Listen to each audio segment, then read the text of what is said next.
All right, so Taj, the Celtics avoid elimination tonight. They take this one 121 to 108. It was led by Jason Tatum. Jason Tatum had 31 points and Jalen Brown put in 28 points as well. And they had six guys in double figures. And Ennis Cantor also gave them 8 points off the bench. He was huge. All around good game for the Celtics. So what do you make of this win? This game, I give the game all to Jalen Brown. Jalen Brown saved the Celtics season. I know a lot of people say Tatum went for 31, but Jalen Brown saved the season. What have I been telling you? The Celtics, they need to go to the rim. They need to stop selling for jump shots, need to go to the rim. Jalen Brown seemed like the only one that got the memo. He was getting to the rim. He is 12 for 23, 28 points, and he just came through in the clutch. I mean, we saw in the first half, this team, they looked like they was dead in the water. They came out flat. Miami was aggressive. Some shots just wasn't going down.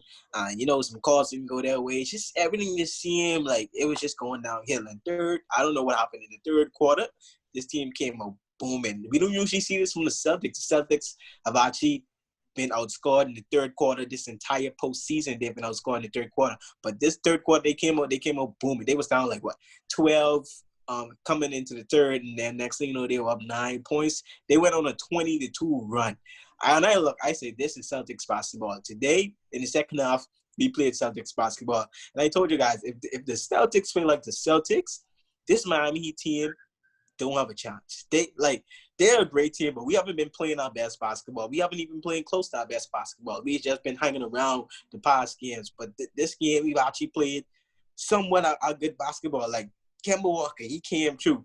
Finally, we see Kemba, although he was only 4 for 11, 15 points, he played good today. I'm going to be honest. In terms of playmaking, he even stepped up on defense, drawing some fouls. His playmaking was great. He was driving, he was getting attention and kicking it out. Although he only scored 15 points, but this is the Cam I wanted to see. I wanted to see the Cam getting involved. He looked confident today. He wasn't static and erratic like he usually was the previous games in the postseason. And what we're seeing now, Jason Tatum, his playmaking game is evolving.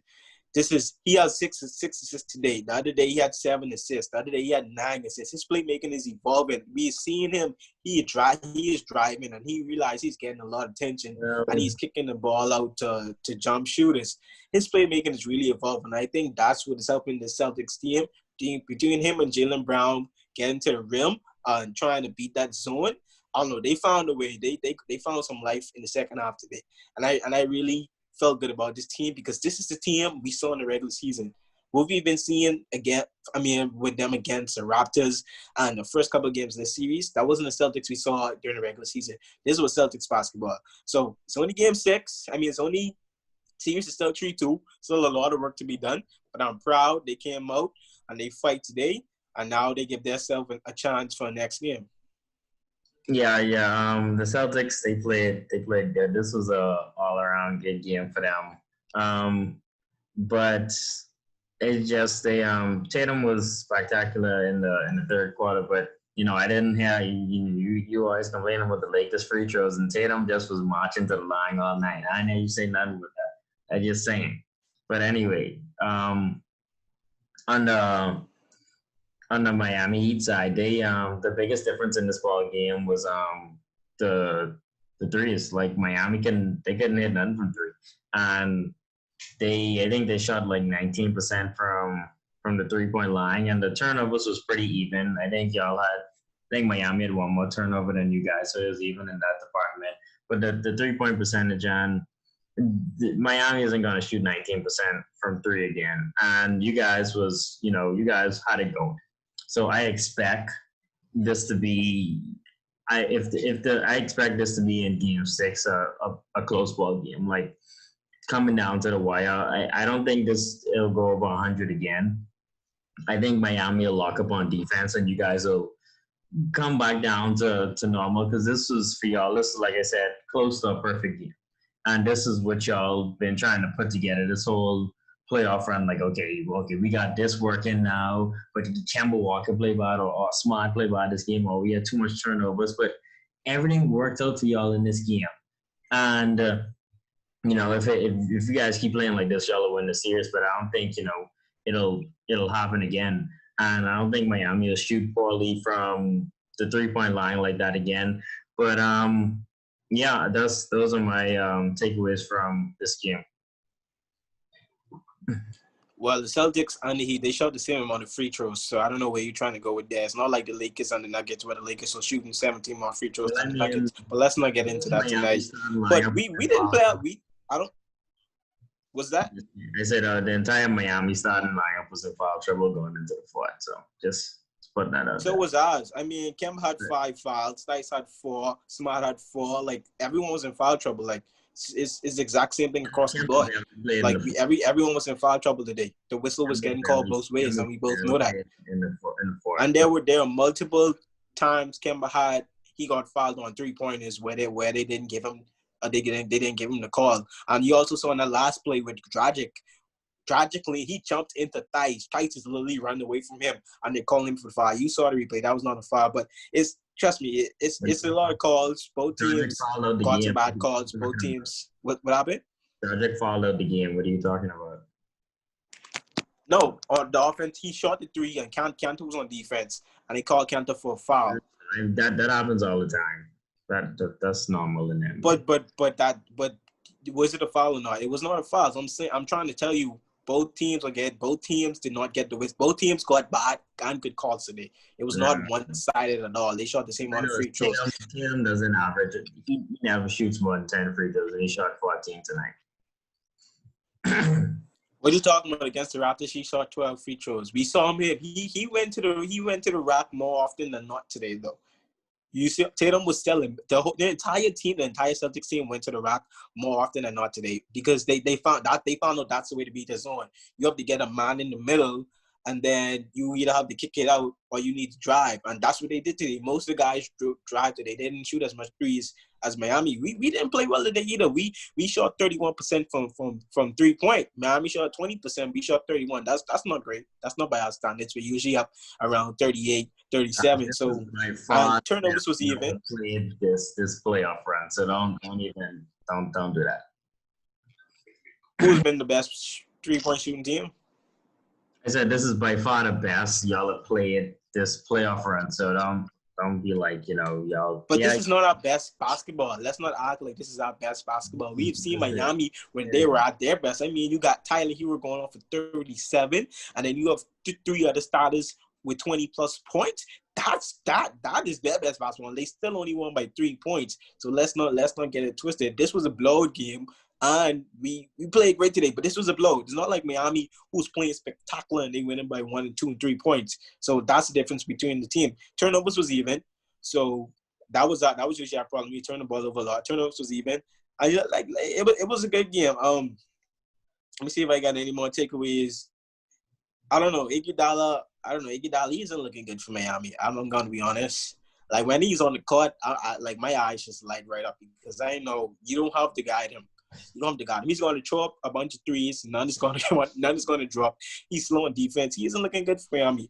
I'm surprised they didn't play Hero more minutes. You see, he had 14 points today, but about 6 of those points came within the last minute. He just threw up some shots. He got a lot of points. So I was surprised. They kind of neutralized him today. He was really like 3 for 10. With last 2 minutes left in the fourth, he got those last 2 buckets in garbage time. So I don't know. They kind of neutralized him today. That was a great job they did. But Jimmy have to get more shots though. 11 shots. You don't think Jimmy need more shots?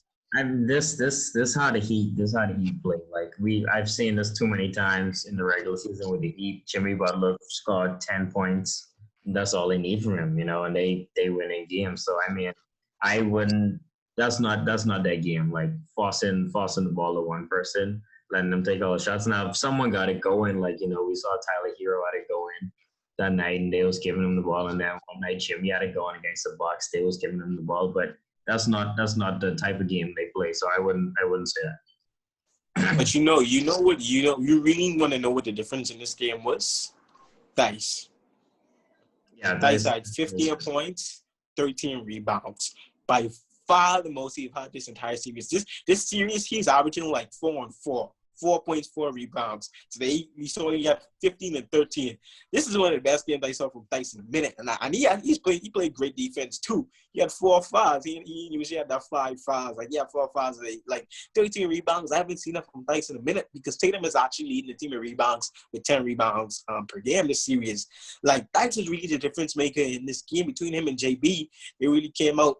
What I realized, you saw Brad Stevens, him playing Cantor, because remember, you see, he brought Cantor in the game. I think that gave Dice a boost because Dice realized, okay, if I don't step it up, my minutes are going to go because Cantor is playing great. Cantor had 8 points. Cantor had 8 points and like, 6 rebounds or something like that. So I think that's what really got Dice going because Cantor was playing so well. Dice realized he had to step it up, and that's what he did today. So what do you think the series will turn out moving forward? You think Miami gets next game? Yeah, I think Miami will take next game. If they don't, the Celtics, so they'll make the 3-1 comeback. If Celtics win next game is over, I don't think the Miami will beat them. But I think Miami will take the next game because like just based on like obviously every other game it was kind of close and it might Boston being playing bad. But if you score 108 points in a playoff game, that should be more than enough to win. You know, like most playoff games don't even go over 100, and they just got to play better defense. That's all I think. They played fairly well. I think we realized the 2 games that the Celtics won, they've kind of been in blowout fashion. They was up like around 16 with 4 minutes left. The 2 games Celtics won. And against Miami won, they were by one possession. By one possession. They were like Miami's won by a combined like 7 points for the entire 3 games. But we saw the Celtics, they've been winning in blowout fashion. I think the Celtics found a way to figure out the zone defense. Now, if they come out next game and they are playing and they're not settling for jump shots against the rim like they did this game, I think they will have that game. And then, game 7 is any man's game. So I'll take the Celtics next game. I don't want to jinx us, but I have confidence in the team. I'll take the next game. I think they have the momentum. Miami, they look kind of defeated today. I think they have the momentum. And then I think it goes 7. And then that'll be a dogfight. Yeah, I agree. Boston has all the momentum going into game 6. It'll be interesting to watch.